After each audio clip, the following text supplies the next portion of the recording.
ഞാൻ എപ്പോഴും വിചാരിക്കാറുണ്ട്, ഇത്ര പണിത്തിരക്കിനിടയിലും ഞങ്ങളുടെ അമ്മ ഞങ്ങളെ എത്ര അടിപൊളിയായിട്ടാണ് നോക്കിയെന്ന് കേട്ടോ. ശോ, സംഭവമാണ്. ഞാനും എൻ്റെ ചേച്ചിയും തമ്മിൽ 4 വയസ്സിൻ്റെ വ്യത്യാസമാണ് കേട്ടോ.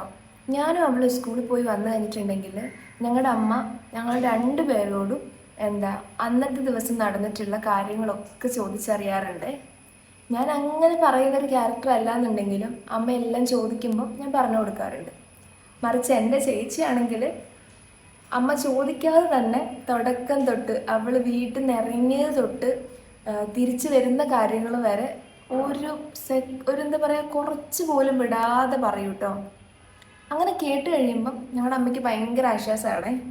അമ്മയ്ക്ക് അമ്മ കൂടെ ഇല്ലാതിരുന്ന സമയത്തെ കാര്യങ്ങൾ അറിഞ്ഞു കഴിയുമ്പോൾ അമ്മയ്ക്ക് ഭയങ്കര സമാധാനമാണ്. അന്നത്തെ ദിവസം ഞങ്ങൾ ഓക്കെ ആയിരുന്നല്ലോ എന്ന് അമ്മയ്ക്ക് തോന്നും. പക്ഷെ ഇന്ന് ഞാൻ ആലോചിക്കുമ്പോൾ ഞങ്ങളുടെ അമ്മ നല്ലൊരു പാരൻ്റാണെന്ന് ഞങ്ങൾക്ക് തോന്നാറുണ്ട് കേട്ടോ.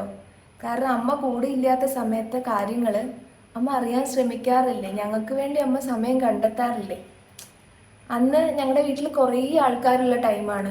അമ്മയ്ക്ക് കുറേ പണിയുണ്ട്. എത്ര പണിയുണ്ടെങ്കിലും ഉണ്ടല്ലോ, ഞങ്ങളുടെ അമ്മ ഞങ്ങൾക്ക് ഭയങ്കരമായിട്ട് ഇമ്പോർട്ടൻസ് തന്നിട്ടുണ്ട്. ഞങ്ങളുടെ കാര്യങ്ങൾ അറിയാൻ ഞങ്ങൾക്കൊരു ഒരു ഡിസിപ്ലിൻഡ് ആയിട്ടുള്ള രീതിയിൽ ഫുഡും കാര്യങ്ങളൊക്കെ തരും.